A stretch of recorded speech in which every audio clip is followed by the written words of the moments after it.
Hi అండి, అందరికీ నమస్తే. నేను ఈరోజు చికెన్ 65 తయారు చేస్తున్నాను. బాగా జ్యూసీగా మంచిగా టేస్టీగా చేస్తాను. మా సబ్స్క్రైబర్ కూడా అడిగినాడు, తన కోసం అందరి కోసం మంచిగా చేసి చూపిస్తాను. నేను చేసే విధంగా మీరు కూడా చేసుకోండి. నేను ముందుగా చికెన్ 65 కోసం బోన్లెస్ చికెన్ తీసుకున్నాను. ఇప్పుడు 2 గుడ్లను ఇట్లా వడగొట్టేసుకోవాలి.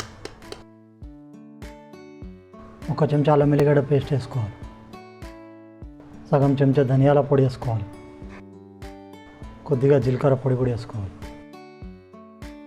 1 చెంచా నల్ల మిరియాల పొడి కూడా వేసుకోవాలి. 1.5 స్పూన్ ఉప్పు వేసుకోవాలి. కొద్దిగా పసుపు వేసుకోవాలి. 2 చెంచాల కారం వేసుకోవాలి. 1 చెంచా కాశ్మీరీ పౌడర్ కూడా వేసుకోవాలి. కొద్దిగా వెనిగర్ కూడా వేసుకోవాలి. కొద్దిగా సోయా సాస్ కూడా వేసుకొని ఇవన్నీ ఇప్పుడు కలుపుకోవాలి. సగం నిమ్మకాయ పచ్చ పిండుకొని ఇవన్నిటిని ఇప్పుడు బాగా కలుపుకుందాం. ఈ నిమ్మకాయ పెద్ద సైజు ఉంది కదా, అందుకే సగమే వేసుకుంటున్నాం. అన్నీ ఇప్పుడు బాగా కలుపుకుందాం.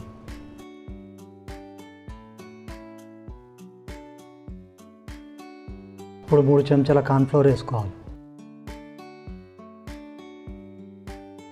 3 చెంచాల మైదా పిండి కూడా వేసుకోవాలి.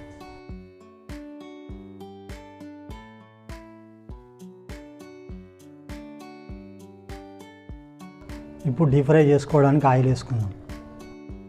ఇవన్నీ మసాలాలు కలిపిన తర్వాత ఒక 1 అవర్ రెస్ట్ ఇచ్చినాము. ఇప్పుడు దీన్ని ఫ్రై చేసుకుందాం.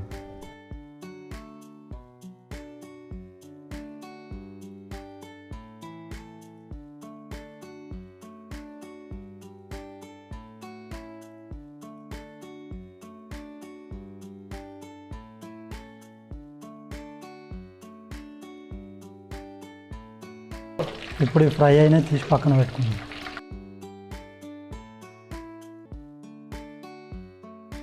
ఇప్పుడు వీటిని 2వ ట్రిప్ కూడా ఫ్రై చేసుకోవాలి.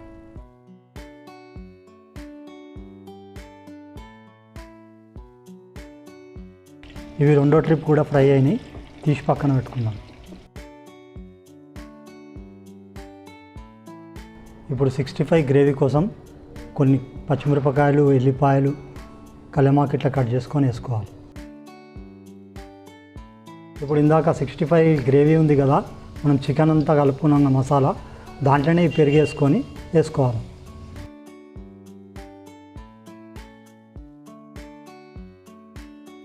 దీన్ని ఇప్పుడు వేసుకోవాలి. దీంట్లో 1 చెంచా కార్న్ఫ్లోర్ వేసుకుందాం. ఇప్పుడు ఈ కార్న్ఫ్లోర్ వాటర్ కూడా పోసుకుందాం. సగం చెంచా సాల్ట్ వేసుకుందాం. 1 చెంచా కారం కూడా వేసుకుందాం. ఇప్పుడు ఈ పీసెస్ అన్నీ వేసుకుందాం.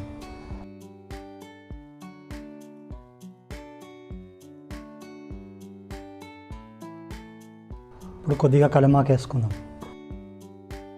కొద్దిగా సోయా సాస్ వేసుకుందాం. కొద్దిగా వెనిగర్ కూడా వేసుకొని కలుపుకుందాం.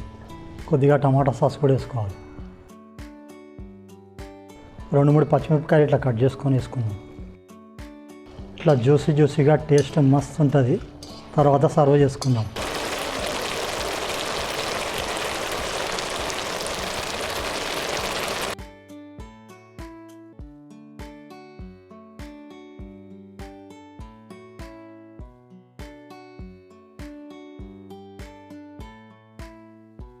చూసినారు కదా, పెరుగు అసలు పగలకుండా మంచిగా జ్యూసీగా వచ్చింది.